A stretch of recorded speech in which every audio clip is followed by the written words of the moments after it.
Okay, so let's take a look at practice quiz 4, number 1. It says determine whether the given set of functions is linearly independent on negative infinity to infinity. So here's our functions. f1 equals x squared plus 2x plus 1, f2 equals 2x minus 2, and f3 equals 3x squared plus 7x plus 2. So if the functions are linearly dependent, would mean that you can make one of the functions from the other two. So let's write the definition here. So pretty much let's assume we have a combination of f1, f2, and f3 equals 0. Let's assume that first.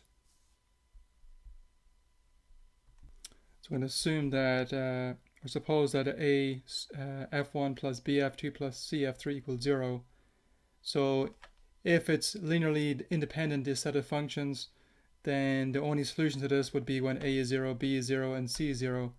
So if we can find a non-zero solution to this, it'd be linearly dependent. Okay, now let's replace the f1 with the x squared plus 2x plus 1, the f2 with this guy, and the f3 with this one. So doing that we get then.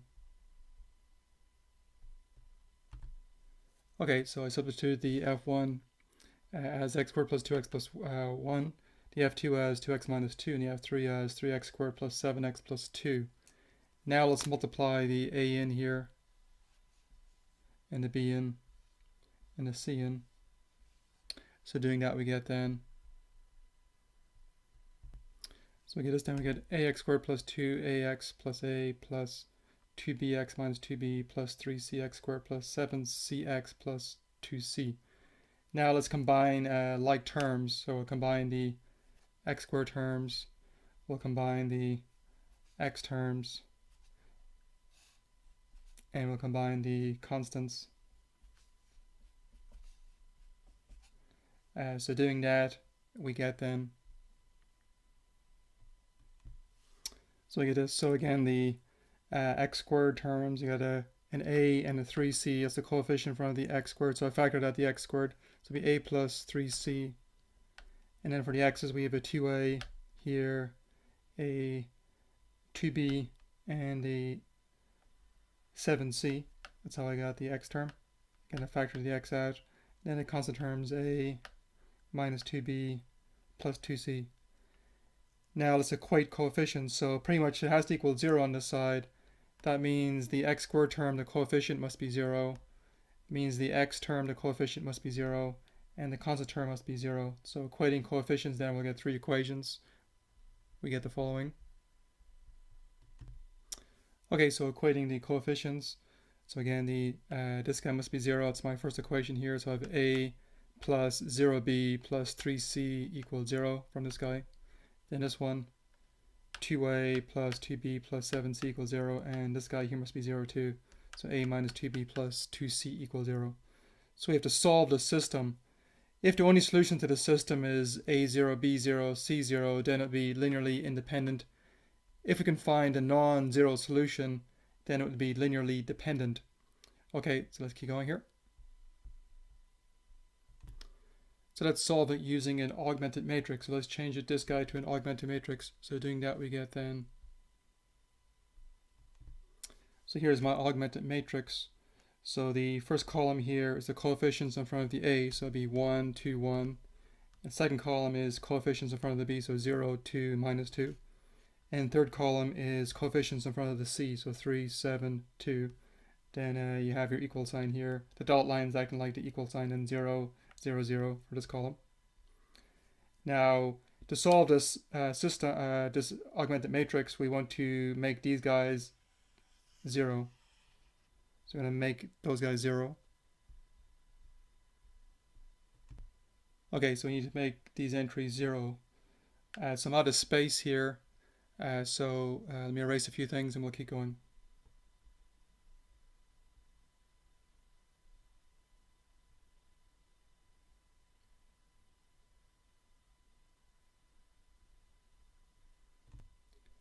Okay, so to solve our system here, we're going to put it in row echelon form. So when you get a 1 in the upper left, which you already have, then the next thing is to get a 0 here and a 0 here. So to get a 0 here, we're going to multiply equation 1 by negative 2 and add it to equation, or row 2 say, to give a new row 2. Let me write that up here.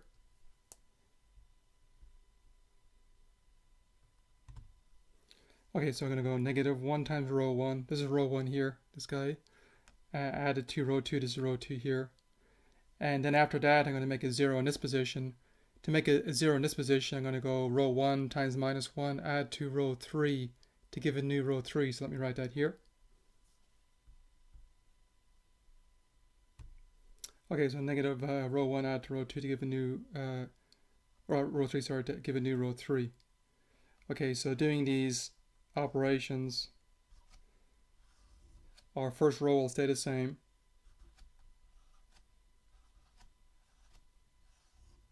That'll be negative 2 times row 1, so it'll be negative 2 times 1, add to this, so it'll be 0 here. Then negative 2 times 0, add to this, it'll be 2 here. Negative 2 times this would be negative 6, add to 7 would be 1. And negative 2 times 0, add to 0 would be 0. So I've done this guy here. Then it'll be negative 1 times row 1, so it'll be negative 1, add here, 0. Negative 1 times 0, add here, so it'll be negative 2.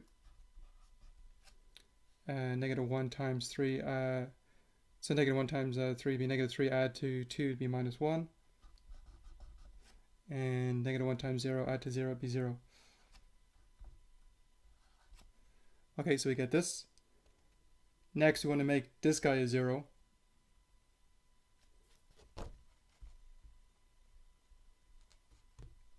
Yes, we want to make the minus 2 here a 0 now. I can no longer use row 1 because if I use row 1, it would make a non-zero number here. I want to keep these two zeros. So I'm going to have to use row 2 and row 3 here. But notice if I add row 2 with row 3, these 2's and minus 2 would cancel. So I'm going to do that operation here. So I'm going to add row 2 to row 3 to give a new row 3. So I'm going to add row 2 with row 3 to give a new row 3. When you add them here, it'll be a 0 here, add those will be a 0 here, and a 0. Looks like we're going to get a 0 row here. So let's write our new matrix over here. So here's our new matrix. So row 1 stays the same, row 2 stays the same, but when I add row 2 and row 3 to give a new row 3, it'll just be all zeros in the row 3. Okay. Okay, now we can use back substitution to solve this. So recall that this is the A column, this is the B, this is the C column, and this is the equal sign here, and these are what they're equal to.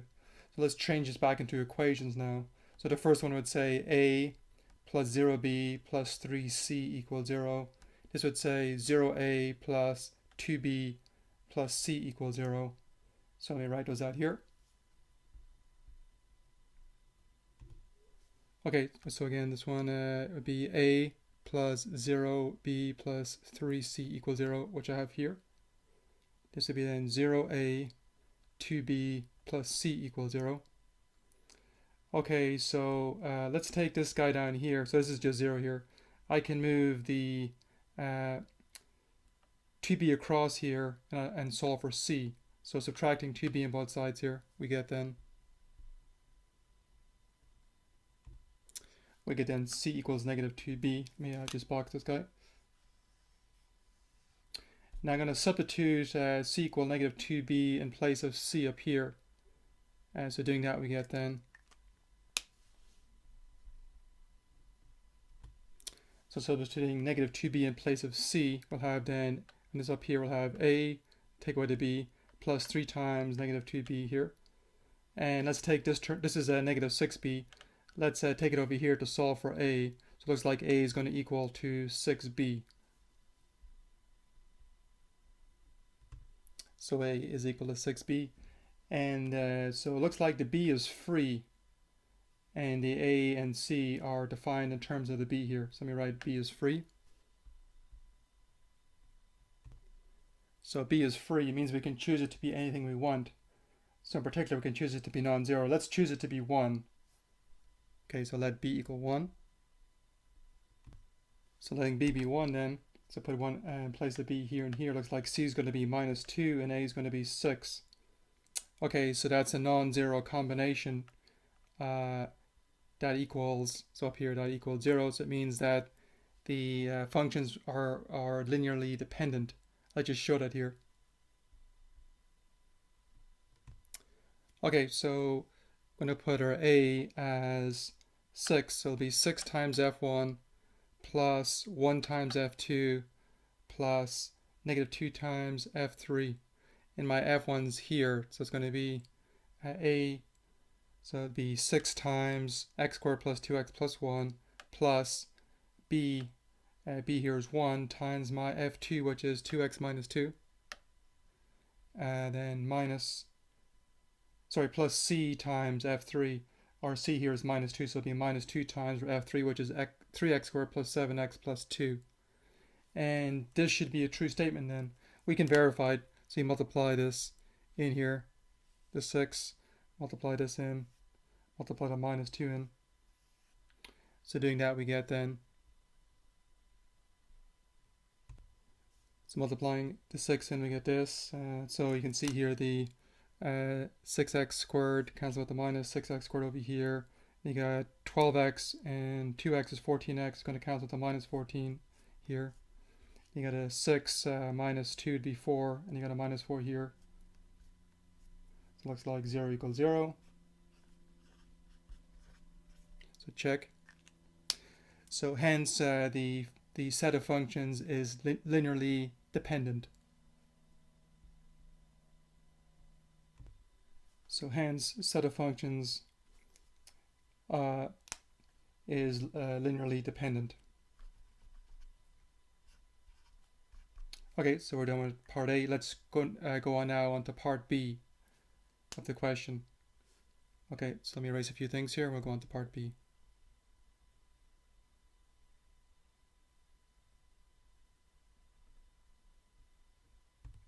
Okay, so here's part B. So same directions, determine whether a given set of functions is linearly independent on negative infinity to infinity. So here we have f1 equals x squared, f2 equals 2x, and f3 equals 1. Well, if you think about it here, is there any way you could make, say, x squared from 2x and 1? And looks like the answer is no. So just looking at this, or there's no way I could make 1 from x squared and 2x by taking combinations of these. So just looking at them, it seems pretty clear to me that it's going to be linearly independent, because I cannot make one of the functions from the other two.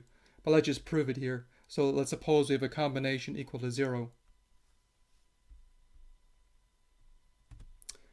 Okay, so suppose we have this combination equal to 0. So my f1's x squared, so let's put x squared here, let's put 2x here, let's put 1 here. So doing that we get then, so I'll have then ax squared plus 2bx plus c equals 0. Well, equating coefficients here, the coefficient in front of the x squared has to be 0, the coefficient in front of the x has to be 0, and the constant term has to be 0. So looks like they're all going to be 0 here. So let's note that. So equating the coefficients, we'll have a has to be 0, 2b has to be 0, c has to be 0. So it means a, b, and c are all 0. And therefore that means linearly independent. Okay, so let me write that. So hence functions are linearly independent. Again, they're linearly independent because I cannot make one of the functions from the other two. That's the idea. Okay, so we're done with practice quiz 4 number 1. So let's leave the video here.